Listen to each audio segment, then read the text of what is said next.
Hello and welcome to today's GCV Procedure session on food and Agtech innovation, which we have organized under the heading Powering Innovation Capital in the Food and Agtech Sector. My name is Kalyan Andonov and I'm delighted to be your host today. On the agenda for today, during the first hour, we've got pitch sessions of startups from the food and Agtech space that are featured on our GCV Connect platform. And they were pre-selected by our partners and sponsored at Procedure. During the second hour, we have prepared a big roundtable discussion with investors from this space, and I'm really excited to be facilitating and moderating it. Before I start with the roundtable discussion, let's first see those who try to make the world a better place through innovation, the entrepreneurs and their pitches. So without further ado, I'm now going to hand over to Ken Goetz, founder and CEO at Procedure, who will be leading this part of the session. Over to you, Ken. Great, thank you, Kellyanne. I want to welcome everyone, all the startups and founders, as well as the panelists from these amazing companies. Welcome to the 2021 Food and Agtech Roundtable. We're going to get started right now, and let me give you just quick background. So Procedure is the leading platform for corporate venture and innovation. We are connecting the supply and demand for corporate innovation. So bringing together startups with corporations and their investors in different sectors. And so today, food and ag tech, tomorrow actually advanced materials and 3D printing. And we have these sessions that go on monthly throughout the year in connection with GCV. GCV is Global Corporate Venturing. They are the leading industry group for corporate investing in early stage companies. And Procedure is a platform that manages those operations for GCV Connect. Procedure is used by, over 20 large Fortune 500 companies to source, manage, and report on their deal flow and their investments. And so if you have any, come to procedure.com. If you want more information, we'll follow up with you after this event as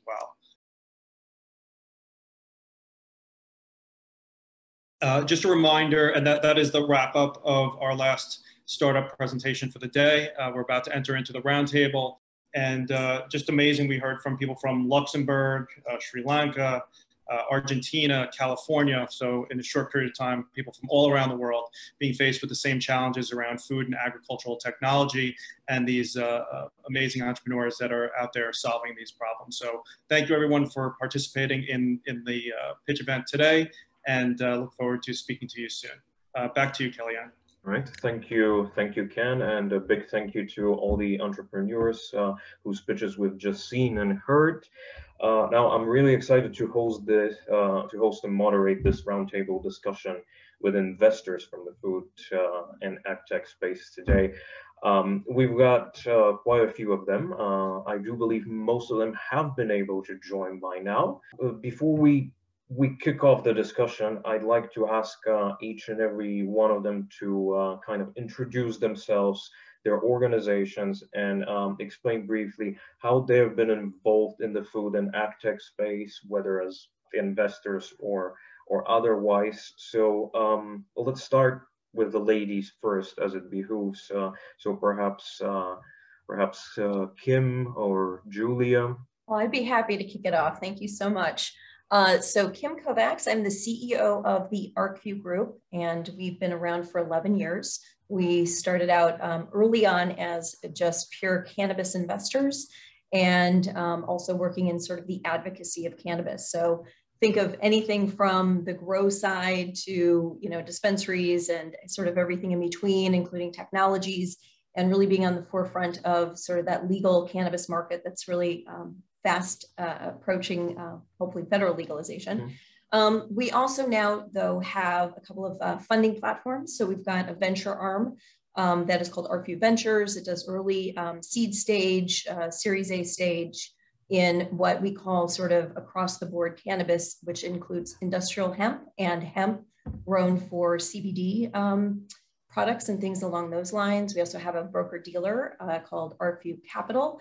And so that also is very heavily involved right now in industrial hemp and regenerative farming and ag tech and various things along those lines. And then we also have a consulting group that's working with pretty much most of the larger corporations on the planet in looking at how they're going to enter into sort of this hemp marketplace first, and then picking up cannabis second. So happy to be here. Thanks. Thank you, Kim. Perhaps Julia? Yeah, great. Lovely to be here. I'm Julia. I'm an investor with Eva Capital. So we're a $250 million fund out of San Francisco, sort of investing in the future of industry and energy, which is quite broad, but definitely captures, food and agriculture, but everything to mobility, energy, heavy industry, built environment. So sort of a quasi clean tech investor, climate tech investor. Some of our most notable investments recently, we co-led Boston Metal's latest round, which does emissions-free steel production. We've invested in a LiDAR technology for mobility with Sense, and a green fertilizer technology, which is actually our first ag tech investment in Anuvia. They have a waste to value fertilizer additive, and then also help sequester more carbon in the soil. And then a bunch of other ones in everything from alternative proteins to energy storage. So we're a bit of a younger fund in our inaugural fund right now, that $250 million fund. And we do have a single LP, which is Petronas, the large oil and gas company out of Malaysia. We're actually completely independent, so they have their own CVC, but we do work with them quite closely, as you can imagine, as they actually have their own big net zero goal by 2050, and so sort of interested to bring on new technologies to help them get there. So very interested in everything from hydrogen to renewables and storage to green fertilizers in the petrochemical space. So we work quite closely with them across that.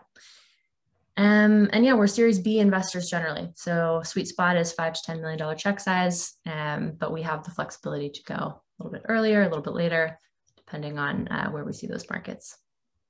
All right, thank you, Julia. And now on to the gentleman here on the panel, in no particular order. Perhaps Frank from the Soul Ventures. Thanks very much. Great to be here. We are an investor mostly in the alcoholic drink space, but also in non-alcoholic drinks, which are analogs for alcoholic drinks. So non-alcoholic spirits is a sector that we kind of pioneered with investment in a brand called Seedlip, which has gone on to do pretty well and kind of create a big category. So most of what we do is invest in brands, but there's a couple of areas where for new brands to emerge, they may be dependent on, I guess, more kind of technical innovation. So one area is in that non-alcoholic space. So one of the challenges when you're trying to make non-alcoholic spirits is that alcohol performs two really good functions. The first is it's a really great solvent, so it's great at extracting flavor. So a bunch of the processes typically used in non-alcoholic spirits at the moment actually use alcohol to extract flavor and then take the alcohol out.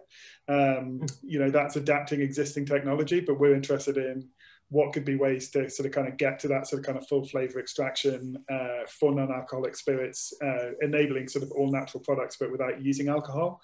The other thing that alcohol does is it's an incredibly effective preservative. So if you take alcohol out of a liquid, then it's very unstable. And so obviously there are a lot of preservation systems out there, but generally we want our products to be all natural and clean label. So an area where we've been working a lot with our portfolio companies is in finding those all natural preservation solutions, which are going to enable a whole new range of kind of drinks to come to market. I think the other area where we're interested in this space is we're big investors in whiskey and craft whiskey distilleries. And the next frontier in whiskey really, I think, is exploring the grains that go into whiskey. So I think over the last decade or couple of decades, a lot of the focus has been on the cask in which you mature the whiskey, so a lot of different cask finishes. But actually a lot of the most exciting distilleries at the moment are really experimenting with showing either different grain varieties or bringing back some heritage grain varieties, or even the concept of terroir, that actually the same grain variety grown in different places will have a flavor difference that will be reflected through into the finished product. Now, whiskey is a pretty kind of high value use of grain. So in some ways that means there can be quite high costs of the goods that kind of go into its production. But of course, if you want to kind of scale these things, and you need to sometimes move to a security of kind of supply. So some of the Agtech innovations which enable farmers to experiment and revive different grains which are not optimized for modern industrial farming, but still get great yields and good crop management and so on, will help unlock, I think, a much more vibrant future for whiskey going forward. So those are some of the areas we're interested in, and the kind of space which would be inputs into our portfolio of brands. A little similar to Julia's model, we are completely independent, but the sole investor we work with is Diageo, the world's biggest premium spirits company. So we have a close partnership with them, and they provide the investment capital, and then potentially is an exit pathway for our brands as well. And we're really flexible in our investment size. We do everything from pre-launch seed investments through to kind of quite substantial investments to invest in building new production facilities and laying down inventory. Great and fascinating. And then now on to Steve Miller. Hey, good day to everyone. That's the easiest one-way greeting. I have a sort of quite a diverse background, which I think is one of the relevant pieces. I've had an academic, a large corporate, and we'll call it an entrepreneurial background across more than 30 years of experience. And the theme across all of that has been market and technology disruptions. I've made a lot of money for a lot of people along the way, and it's sort of my specialty. And during my time at Procter & Gamble, which was 20 years of all of that, I spent a lot of time on P&G's, in the latter years in particular, P&G's investment strategy, who it partnered with, even after it sold its food and beverage businesses, but doing so across its health and pet food businesses. And a lot of time and effort on Procter & Gamble's global sustainability objectives around water, waste, energy, and materials, and how does a large company, a $300 billion company, achieve meaningful impact across there. After I took an early retirement, I spent the next 5 or 6 years doing the same thing with about a third of the world's Fortune 100 companies. They sought me out to have conversations around both of those. And about 2 years ago, so I've lived on all sides of the fence, and about 2 years ago, a bit more than 2 years ago, I started something which will be a market disruption in the climate change impact space, which is really directly in the food and ag, using a native red seaweed, for which there's more than 10 years worth of data that unequivocally shows both efficacy and impact on dramatic reductions in methane output from ruminant animals, for which makes up more than 15% of total greenhouse gas emissions, and being able to do so and manage to have that impact in the next 10 years. So I've sort of lived across all the spaces in there. So thank you. Thank you, Steve. Great to have you on the panel. And now on to Max Clegg. Hi, hopefully everybody can hear me. So yeah, hello everyone. My name is Max Clegg. I'm from Louis Dreyfus Company Innovations, which is LDC's corporate venture capital program. LDC is a 170-year-old merchant, trader, and processor of agri-products like cotton and soybeans and corn and rice and coffee and sugar and some others. And the role of our CVC program is to identify early stage companies with innovative products, services, and technologies that LDC can avail itself of as an investor and or cornerstone partner, supplier, or customer. We're currently investors in Benson Hill, Motif Foodworks, Gathered Foods, and Pure Salmon. And that's all I have. Thanks.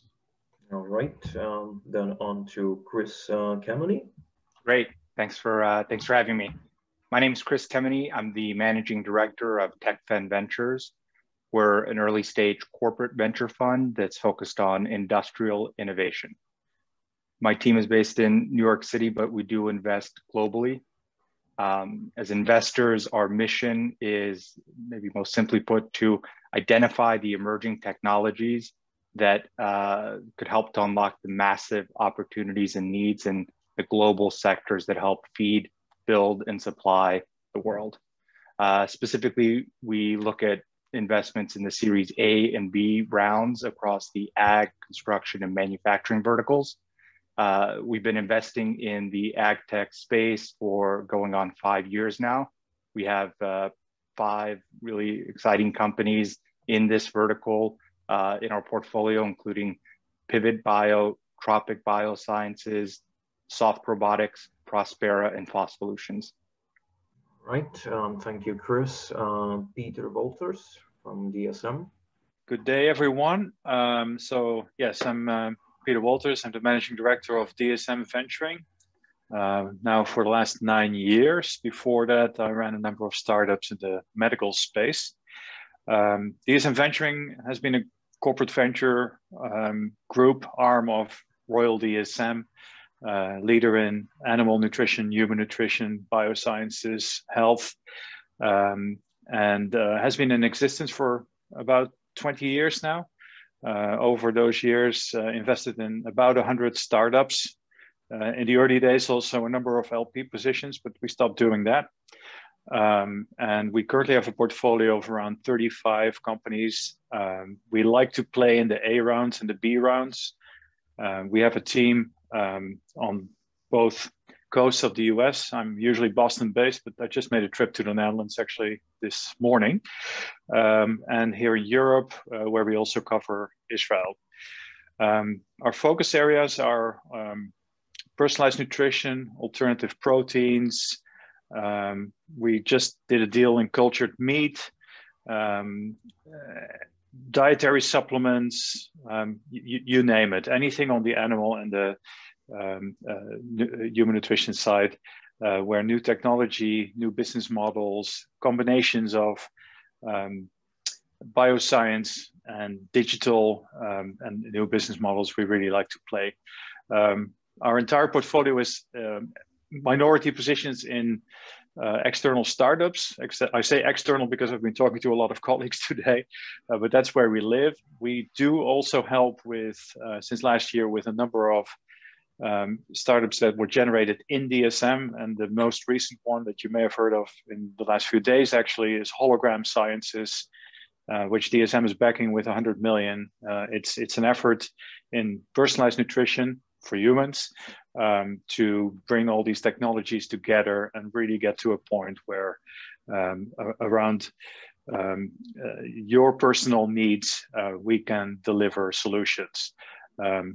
Just starting in the US with the launch of a new formulation of vitamin D, but that will follow with a number of other conditions that we're going to attack through Hologram Sciences.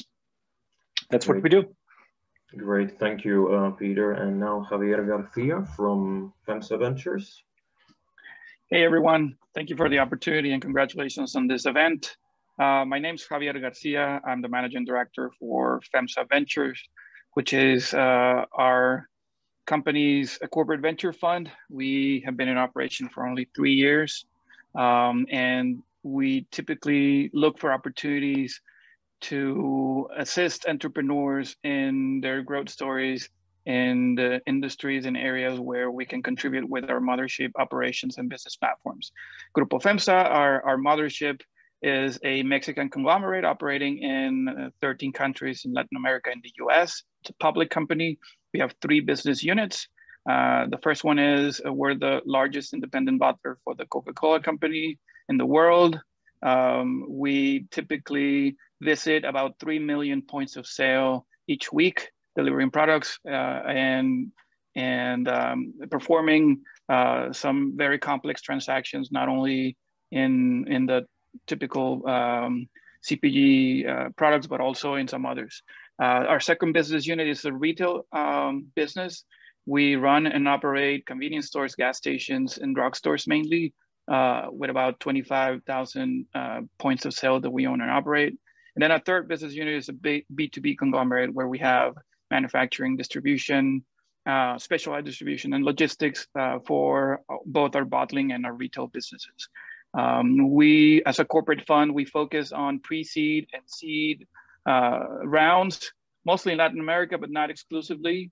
And we try to be a hands-on, hands-dirty type of investor where we make available our business platforms to the entrepreneurs so that they can try out new solutions, or they can, ask a lot of questions to our business experts in 13 countries to de-risk their operations and help them succeed. Right, thank you. On to David Huggins from BlackRock. Hello, it's David here. So I've been at BlackRock for 7 years now, and I think most of you would know that it's the world's largest asset manager and spans across almost every asset class. I fit in the sector and thematics team within BlackRock. That's a $34 billion asset management business. And my specific role and interest is I'm a co-manager of our nutrition strategy, which is part of our sustainable thematic suite. It's a public-only strategy. We run about $400 million of assets today, and we invest right across the global food chain. And our objective is to be investing in companies which are trying to shift our food chain towards something wholly sustainable. And so we do that by referring to the global UN SDGs and trying to sort of find those ideas which are driving change. And that means we have the pleasure of scoping the world for some of the most interesting companies which are trying to drive us on that mission. And that can fit all the way from fertilizer or machinery companies, the upstream part of our universe, and all the way down to some of the faster growing consumer facing companies like meal kit companies or other food tech businesses. So we hopefully can offer a slightly different perspective given that we're a public only focused firm. Right. Actually, I think it's one of the first times we have someone investing on the public side in one of these panels. So it's great to have you here, David. On to Derek Norman from Bayer. Great, thanks. Thanks for having me here. It's been a great session so far. My name is Derek. I'm with Leaps by Bayer, which is Bayer's corporate venture capital group. I've personally been involved in investing in the ag space for about 12 years. I'm a chemist by training. Leaps, as I said, is Bayer's corporate venture capital group. We invest across all of Bayer's businesses. So Bayer's, of course, well known on the pharmaceutical side, so it has a large pharmaceutical business. We've got a consumer health business, and of course, an agricultural business. I lead the food and ag team.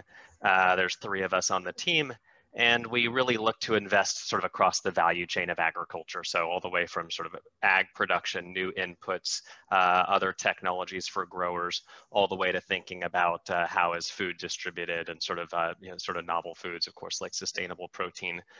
We think about it in 2 axes, improved environmental sustainability of agricultural production, but we're also really interested in areas that can lead to production of more nutritious foods.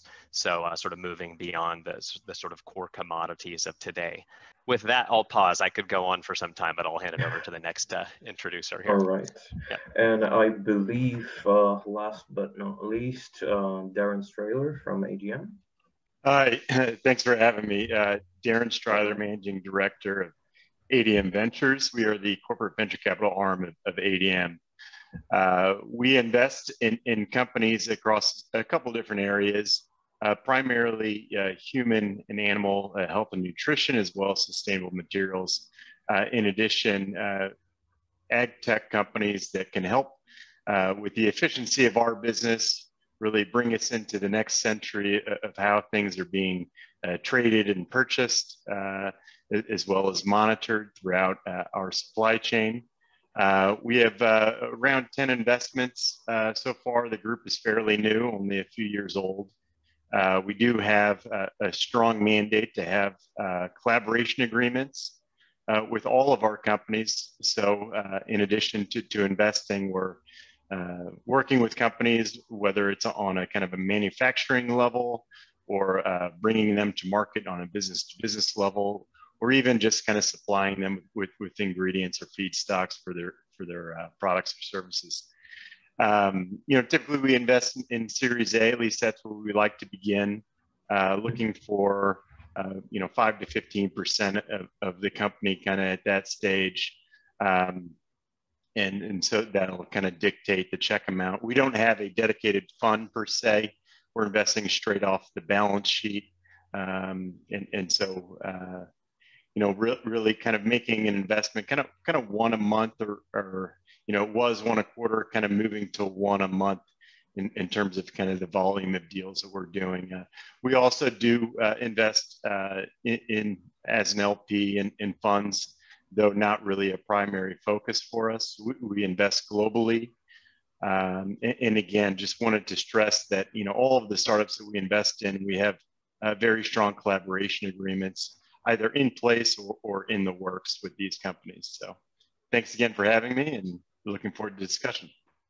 Yeah, pleasure to have you all here on this roundtable discussion panel, so to speak. Now, I would really like to make it feel and look like as if we were really sitting on a round table. So as I shoot some kind of questions and towards someone, then please feel free to join in with your comments and sort of chip in. So let's make it as dynamic as we could over Zoom, of course. Now, I would also like to remind once again the people from the audience and the entrepreneurs who are still with us, that they could use the Q&A section to type in questions, and towards the top of the hour, I'll move on to those, and we could sort of tackle them. And now, to kick off, I'm going to take the liberty to start with Kim Kovacs, who happens to be a serial entrepreneur who turned an investor. So she has a bit of a unique perspective to share. So what I'd like to ask you, Kim, is how do you see startups from the food and tech and Agtech space, not only the ones we've seen in the pitches, but in general, and specifically in the space that you invest in, because it seems you're very much into the cannabis space. How do you see them trying to disrupt the status quo? Well, thank you very much. Actually, it's great to see DSM on here. You guys are one of my early investors in a clean tech startup company that I had back in 2000. So I think we might have been one of your first portfolio companies, called Works Energy, and that was in the oil space. So I would say that, we're seeing a lot of deal flow coming in. I'm going to separate my world into sort of the THC cannabis market to the hemp derived non-THC cannabis market. And, what we're looking at now in the hemp side is just an incredible opportunity. For those of you who don't know, hemp has been used for, thousands of years in multiple ways. There's over 50,000 different applications. And right now we're working very closely with companies that are raising anything from, a few $1 million. Our largest right now is going out for a $500 million long-term sustainable fund to build infrastructure to basically get some of the native lands to start planting hemp. So hemp per acre sequesters as much carbon as an acre of rainforest, and it's regenerative. And so there's so many incredible things that are happening with hemp right now that if anyone is in sort of the ag tech space or the ag space or regenerative farming or anything, I would certainly have a hemp strategy, because it's literally brand new, but it's not. I like to say, it was legalized here in the United States at the end of 2018. And so think of a crop that was actually part of our founding fathers of the United States. They all grew hemp. The people that grew hemp up until the 1920s, when it became illegal, all of those people are dead.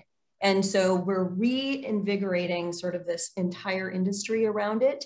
So if you think about how, people processed hemp back in, a couple hundred years ago, it's not happening the same anymore. And so we're looking at major infrastructure projects. Another one just to mention off the top of my head here, which is chicken feed.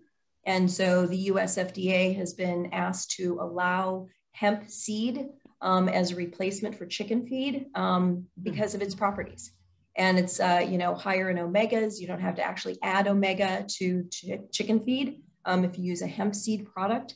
And so there's so many different things happening. Like I said, it's really, and it's coming up fast. And so I would say if, even the panelists here, if you don't have sort of a hemp strategy to address ESG, you should, and you should at least start looking at it. So that would be kind of my takeaway. Yes, I've started a lot of companies. I've been an early investor in a lot of companies. Proseeder is one of them. So good to see you, Ken, as always. And, these frontier opportunities don't come around all the time. But when they do, I'd say jump on them. All right.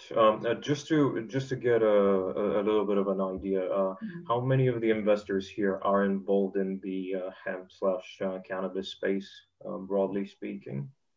So Peter, David from BlackRock. All right. So we've got a couple more. All right, and I like to hear from the others here on the panel. What are some of the major disruption themes that you've seen in the spaces that you look at? So perhaps if we could start, let's say, with Julia. Sure.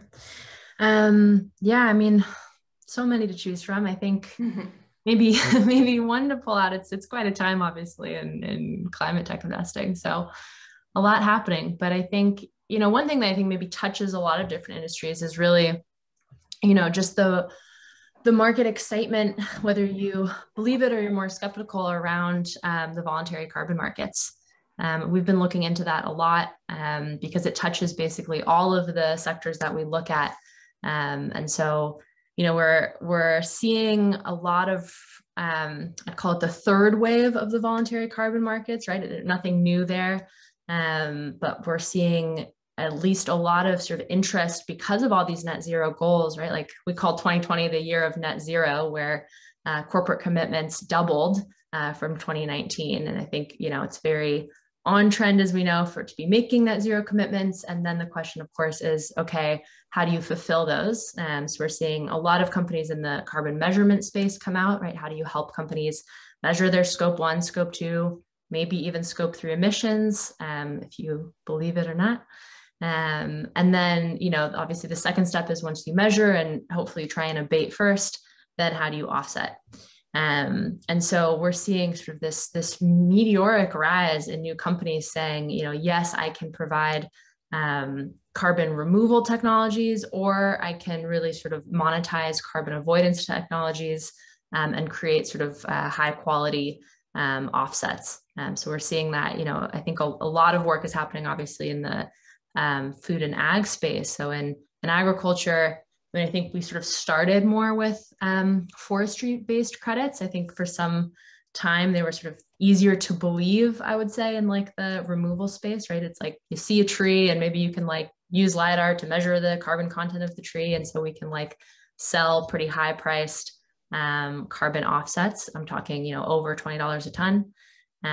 But I think we're sort of at this precipice as well, where I think there's a lot of momentum for the soil carbon credits, with measurement sort of being quite a big bottleneck. I think nobody can quite agree on sort of what ground truth is and how do you measure it, and you need to go out and sort of collect the real soil sample, and that's not very scalable to do, as it's like $100 a sample, or do you use some of these sort of models to project it out? So I think that is sort of waiting to be unlocked.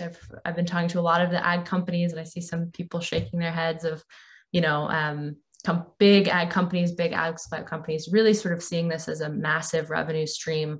If they can sell products that sort of help sequester more carbon in the soil, and they can sort of capture, a portion of that carbon credit sold. And then also, a number of companies that are coming out and saying, we could be able to generate sort of avoidance credits or removal credits based on helping farmers do regenerative agriculture, or helping sort of implement these biotechnologies that help sequester more carbon in the soil. So I think it's early days. I haven't checked recently, but when I checked, I think about 4 months ago, there was like one farmer paid for soil carbon credits. I'm sure that's gone up so far or since then. But I think it's early days, and I'm excited to see also what the Biden carbon bank plan, whether that materializes in the next few years or not, sort of what that looks like in terms of helping the voluntary markets. Really exciting, really exciting. Anyone else would like to add to that theme, or perhaps comment on other major themes you've seen?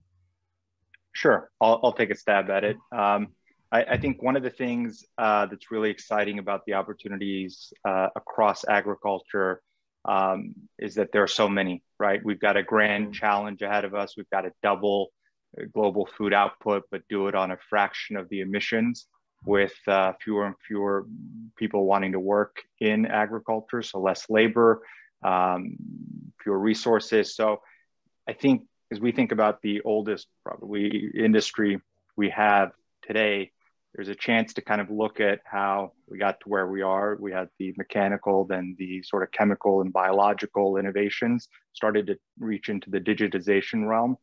Mm-hmm. All of those have to be sort of reimagined for a more future appropriate and even possible agriculture, agribusiness industry. We've got to think about how many of the key inputs are sort of reimagined in a way that is less energy and environmentally taxing. We need to think about process, machines, and I think the resilience is going to be a key factor for, I think, many of the growers and their decision-making. Variability in climate and lack of predictability is going to be, I think, something that ripples across the industry in the coming years. All right. Any other major themes that you guys would like to highlight? Go ahead, Max. David, sorry. It ties into both those aspects, but perhaps a bit more to the former one. And it's around what I think is a sea change around the sustainable discussion. If I sort of suggest we think back to maybe even 3-4 years ago, a sustainable initiative inside a company was usually almost considered something like charity. It was sort of something that was nice to do, but not necessary, and not really talked about too much. Whereas if you fast forward to today, many of these sustainable initiatives are actually aligning with commercial initiatives, and they're getting prioritized, and it's actually causing changes in behaviors. And I think a lot of people think it's all coming from the consumer, but I actually think that the consumer is probably a little bit further behind than the average company. And it's companies thinking that consumers will want more sustainable packaging or more sustainable food options, or their meal kit delivered in an e-van rather than an ice van.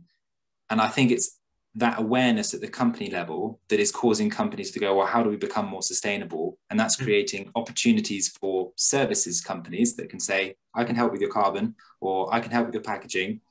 And it's creating this snowball effect right now, where now when companies are talking about sustainability initiatives, it often is commercial, and it's often interesting enough for investors like us to say, I want to be aligned with that. And so their valuations are getting benefited.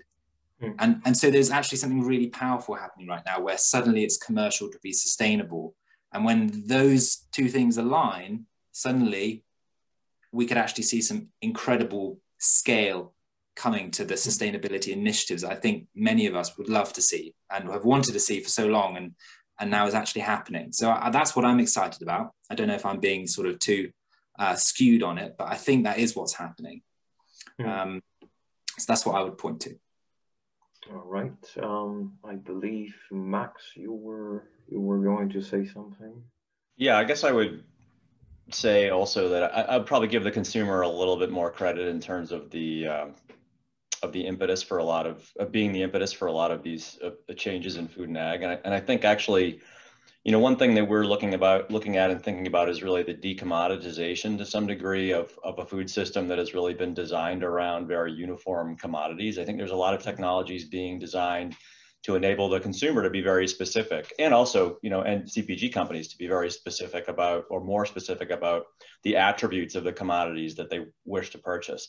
And that might be around the sustainability profile of those products. It might be around the nutritional profile of those products, but things like marketplace solutions and things like, seed technology, which are being developed, to create more interesting output attributes, output traits in crops, those are all about providing the consumer a little bit more direct choice and enabling the consumer to vote, with their dollars to support, companies that are, I think, whose values are consistent with their own. So, I actually kind of view the food and ag business as not the entrepreneurial aspects of the food and ag business and startups, but mainline food and ag company is a little bit more slower in terms of their response. I think they're being pushed by consumers to do these things. And I think it's really the entrepreneurs and the startups that are on the tip of the spear, so to speak, and leading that change.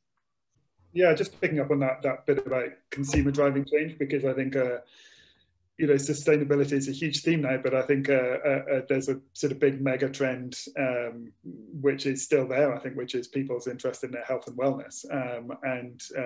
One of the areas where we really interested in that manifesting is, as I mentioned, we were one of the first investors in this kind of non-alcoholic spirit space, and a lot of those are sort of trying to be analogs for the flavor of spirits. But of course, there are other reasons we drink alcohol than just the flavor. And so I think a really interesting area is the development of functional food and drinks, but functional away from just pure, if you like, sort of kind of medical health benefits to sort of some of the other reasons why people kind of consume. So we're starting to see interesting drinks coming through, some of which are in the kind of THC and CBD space, but actually some of which are not starting from that perspective, which are saying, well, functionally, can I kind of do what a nice glass of wine might do for you in terms of relaxation, or functionally, can I do for you what a nice cocktail might do for you in terms of energy, energizing you and making you feel kind of sociable. So I think this whole area about how we can,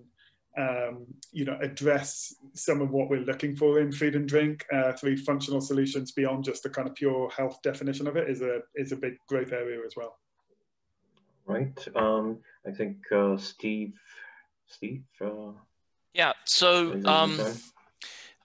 I'll sort of give you a perspective from multiple places.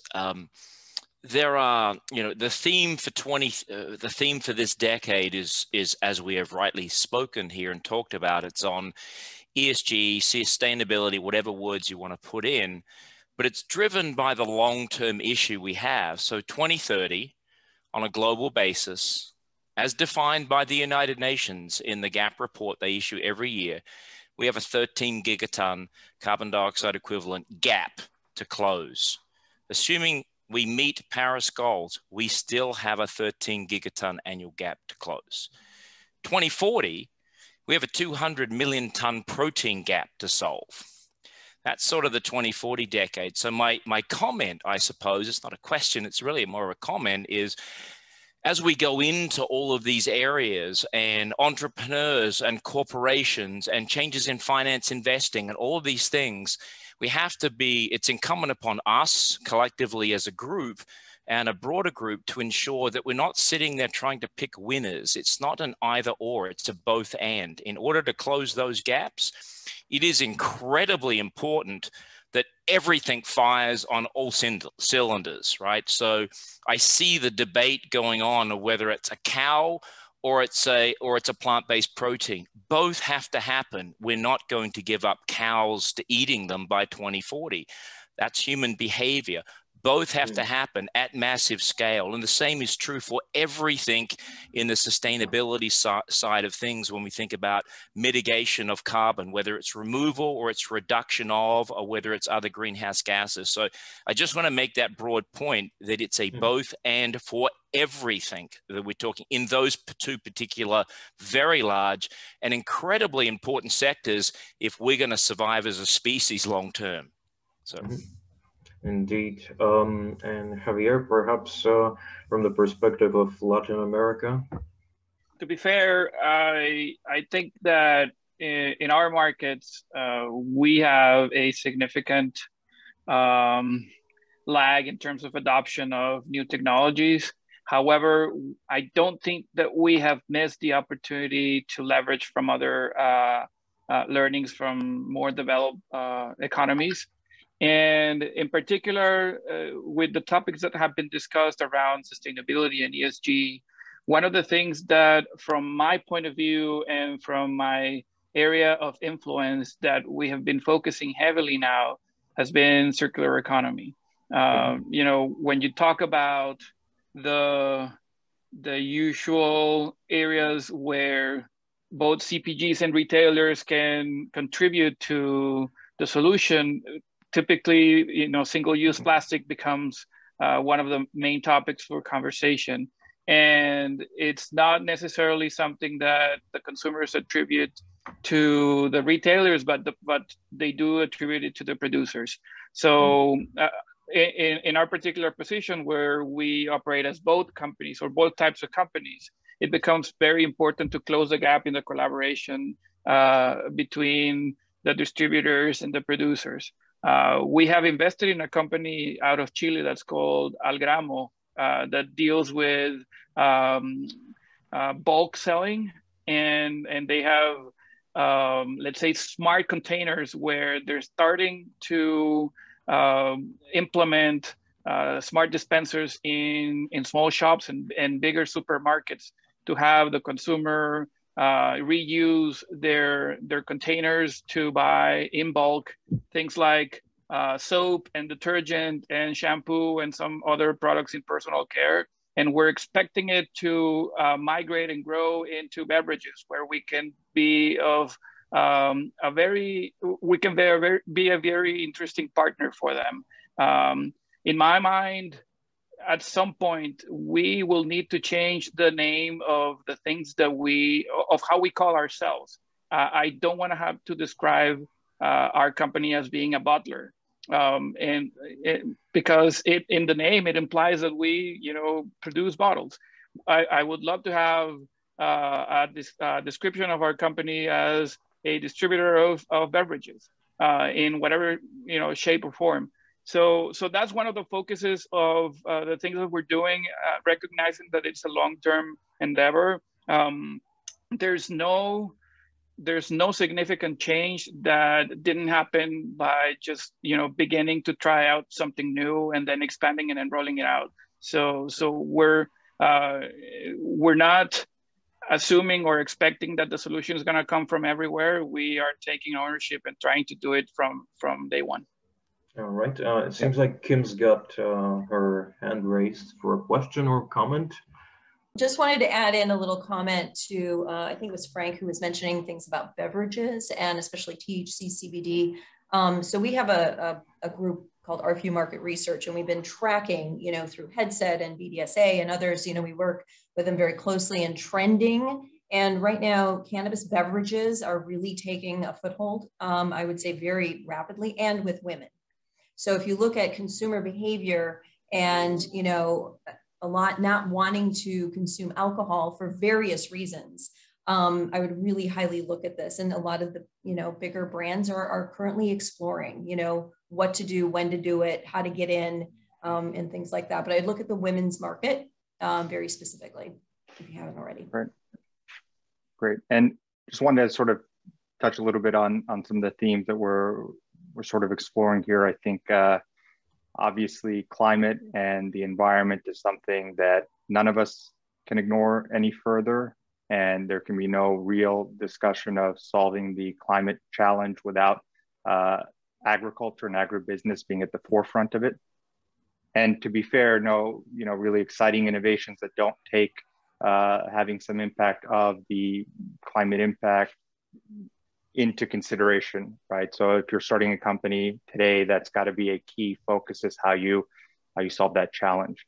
As a group, and particularly because, you know, there's a lot of folks here that are part of really big, important organizations that can be part of the change. You know, I think we all owe it to ourselves to really push on tackling some of the hard challenges first. And that means sort of looking at where the preponderance of things that maybe are the sort of oldest technologies or capabilities that we have, how we can reimagine those. Without it, we're sort of, and there was a good, I saw a cartoon this morning of a bunch of people in a boat that was getting ready to go off the edge of a waterfall, and everyone's rowing, and the question was, you know, who wants to volunteer to row harder? And truth is, maybe rather than just harder, we have to come up with new oars. And what I mean by that is we probably need to reimagine inputs and chemicals because they are a very large driver today of the kind of emissions and impact environmentally of agriculture. We have to think about machinery. They should be operating very differently in the coming decade than they do today. All those things I think are, can be a little bit daunting because they work today and there's some lower hanging fruit, but I think without addressing those, we have some systemic challenges ahead. All right, I think Darren wanted to make a comment. So probably not. Now we did have the first hour of this this session today focused on entrepreneurs, obviously. So I'd like to ask all of you, what do you think are some of the things that entrepreneurs could do to better work with you as investors, and what are some of the things that you as investors could do to help entrepreneurs? And also, I'm curious to see it from the perspective because I do think most of you invest around stage A to B, kind of. You have that kind of mandate. So I'm just wondering why also avoiding later stage or earlier stage investments in that space, and is there a particular peculiarity in terms of the expected holding period of your portfolio company or something like that? So Darren? Yes, and sorry, I was kind of stuck on mute there just a second ago. But I guess to address these questions, one of the things the startup community can do better is to really understand the investor, right? Particularly when it relates to a strategic investor, a CVC, to really understand the business of that corporate CVC group that you're seeking money from, to understand, what are the assets and capabilities, what are the areas where that startup could really work with, that company, right? And just to understand also, if it's a financial VC, right, to understand, what are the areas they invest in, and what is the I guess expertise and connections they have, they could bring that startup. So really know your investor, right?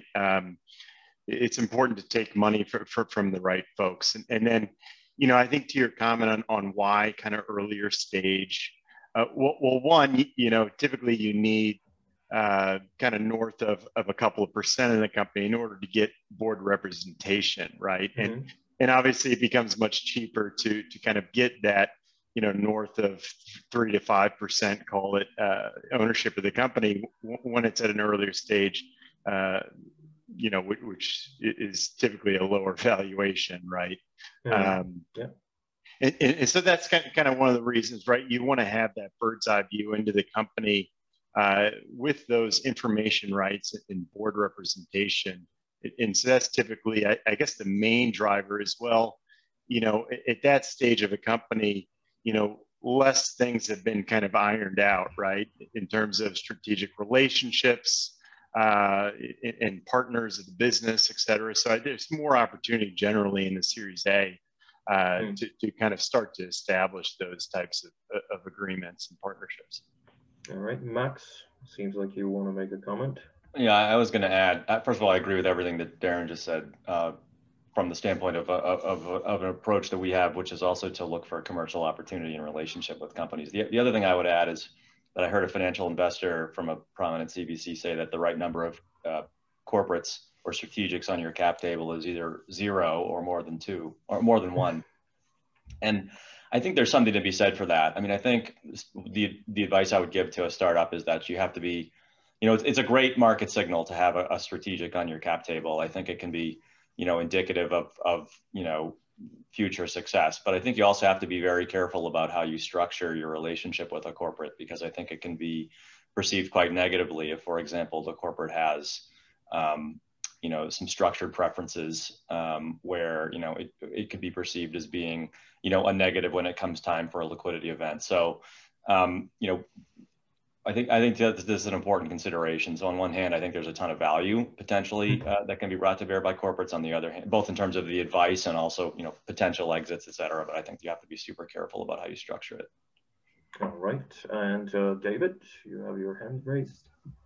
I'll provide a slightly different perspective. We don't have the pleasure of working super closely with entrepreneurs, given that we're public only, but we do still see the crossover of founder-led companies coming to the public markets. And that's happened and sort of almost been truncated in the last 12 months with the rise of the SPAC method of going public. Once quite a grubby way of going public, and now suddenly it appears to be perfectly acceptable. But the piece of advice I would share, if it was one piece, it would be, don't go public too early. And that's because we're seeing, and this is sort of a major source of frustration for many investors in and outside of BlackRock on the public side, is that many of these companies are coming to market in a transaction that is asking investors to get very, very sort of knowledgeable on a company that has a very difficult to understand business model, or a very nascent market that they're operating in, with very, very strong growth potential, and asking investors to, one, understand that very quickly, you know, in 2 weeks, and then two, accept the valuation that they're going for, which is usually very rich. And that's a recipe for disaster. So we strongly recommend only consider going to the public markets once you've got very strong revenue generation. You can see profitability coming in the next 12 months.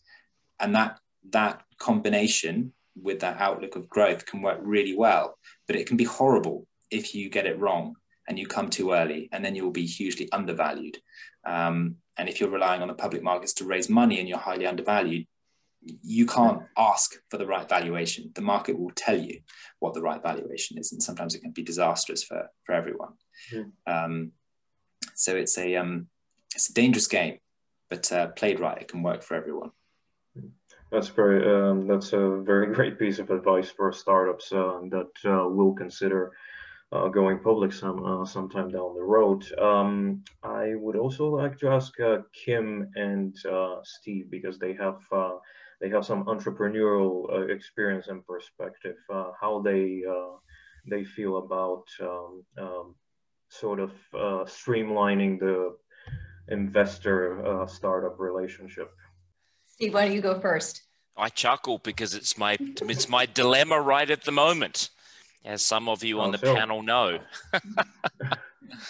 And in fact, the comments that David, you just made about public markets and complex business models and key pieces within there applies not only to going public, but it actually applies at the stage, for example, of where we are now, of what we're trying to do. It's a big, hairy monster when we think about this whole world of climate change.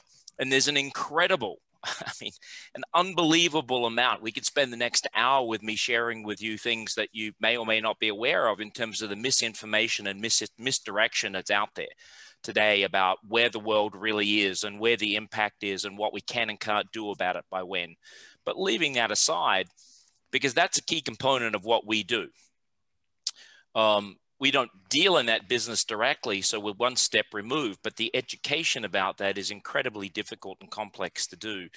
So I'm not sure I have any good advice. In fact, I'd love to hear it from all of you of how do we get over that hump? You know, David, you said it's a bad place to be, but do you have any, I'll flip the question back. Do you have any great advice on how to get over that, leaving aside the question of whether you're going to go public or not? Because I don't have a good answer to it, so. Kim? Well, I'm not going to answer Steve's question. I'm going to put David back on the hot seat for that one.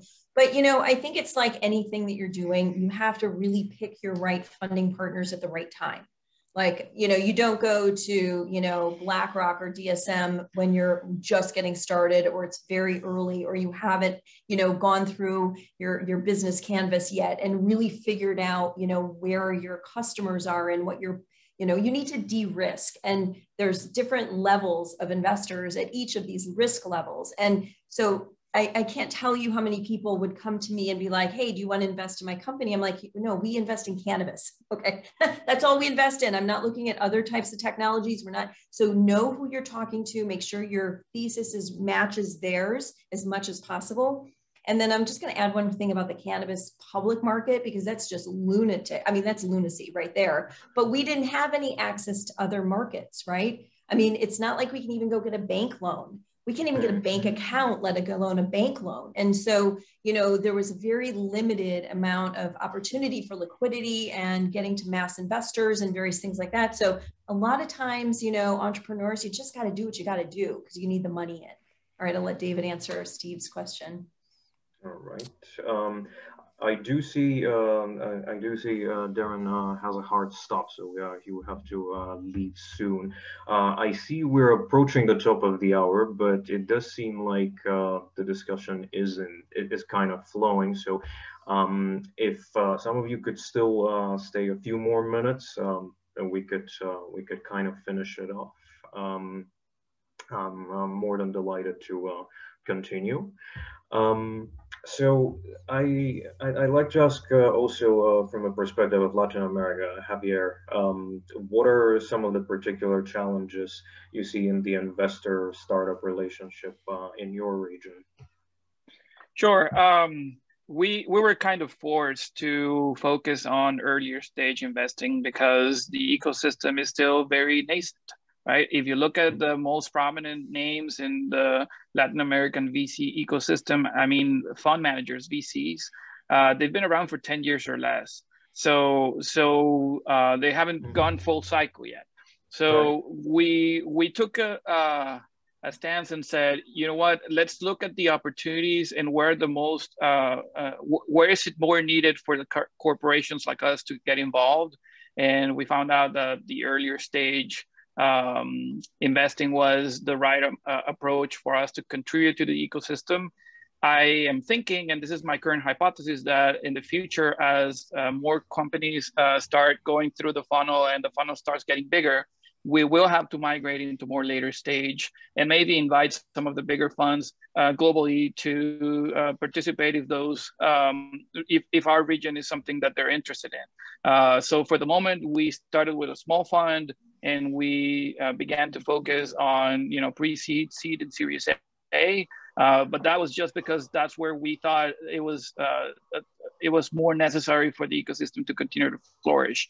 However, I do have to say that there's still a lot of work to do in helping entrepreneurs understand how to work with big corporations and closing the gap, and also helping big companies to understand how to leverage entrepreneurs and create value through collaboration. So I would say that the fun part of investing is writing check and finding entrepreneurs, but the most let's say frustrating part is where I spend most of my time, and my team does too, which is, you know, closing the gap and helping both sides to continue to collaborate. I see. All themes that I believe most investors have to deal with. All right, any additional comments from Chris, Frank, or Peter on this issue? Peter? I've tried to be in listening mode because I've been talking so much today. And I think it's a very rich conversation we're having here. So zooming in on a couple of things, on your last questions, Kalyan, you know, I think entrepreneurs should be entrepreneurs and investors should be investors. Now, there's a few around the table here who've been on both sides, and that goes for me as well. But I think it's important that we respect both roles. And as corporate venture groups, we can sometimes be the brokers, the diplomats to bring those two cultures together in an efficient way, but respecting that, you know, big companies are also big companies, right? Now, to Steve's point, you know, especially the climate challenges are so daunting, and that translates into food and the whole food supply chain and the animals, and we live that every day. I think, you know, and also with the caveat, DSM is the first large company I've been working for. I've always been a startup before that, right? But even during my short tenure at DSM, 9 years now, I see that we have realized we can't do this alone, and are really open-minded now, where we used to be very, it's a harsh word, but a little selfish maybe. If we really liked something, we didn't want to share. We're much more starting collaborations early on. That is with startups, sometimes through venturing, but it's also with other large companies to tackle these big issues and set up JVs at an early stage.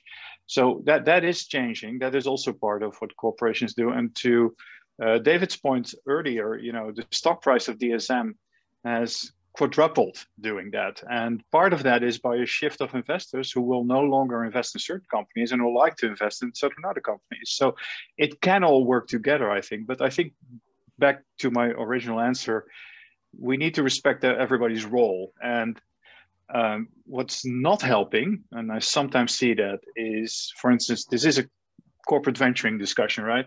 Is corporations who use the venturing arm as a scouting group, basically, which is very much what I was brought up as a CEO to be careful for that. My VC investors would tell me never get a corporate on. The 0 is the right number to somebody's other comment. I think that has shifted and is shifting, but we should stay strict on that, I think. And that is also a narrative I constantly have with our mothership. Rationally, everybody gets it, but it's such a different culture that you have to keep reminding yourself of it and really live it, not just talk about it. All right, thank you for this perspective. Any additional comments? There don't seem to be any additional questions coming in from the audience, and I would like to say thank you very much to all attendees who have stayed for this long with all of us. Now, and there do seem to be some people commenting and asking to be connected with some of you. So do feel free to reach out to me and to Ken for that. And there is, I believe, one more comment. Someone says, agree with Javier's comment. This is something we regularly see in the UK, and I think there's more to be done on both sides. Complicated space, and it's often hard for startups to engage with corporates. Peter, the collaborative approach and respect is important. All right, so with that, I suppose we would have to close it off, even though it's been a very rich and enriching conversation for all of us, I believe. So once again, I would like to say thank you to all the participants in this roundtable discussion, to the entrepreneurs who pitched today. Once again, to everyone who's been watching us live and stayed till the very end. The profiles of the startups who pitched today are already available on the GCV Connect platform. And we will also share their pitch decks with people who have registered for the webinar. So do look out for emails from us. And our next pitch session with a roundtable discussion co-organized with our partners from Procedure is actually taking place tomorrow at 9 a.m. Pacific, and its focus is going to be on 3D printing. So if you're interested in the additive manufacturing space, please make sure you join that. Thank you once again. All stay safe. Have a wonderful day, afternoon, or evening, wherever you might be in the world, and goodbye.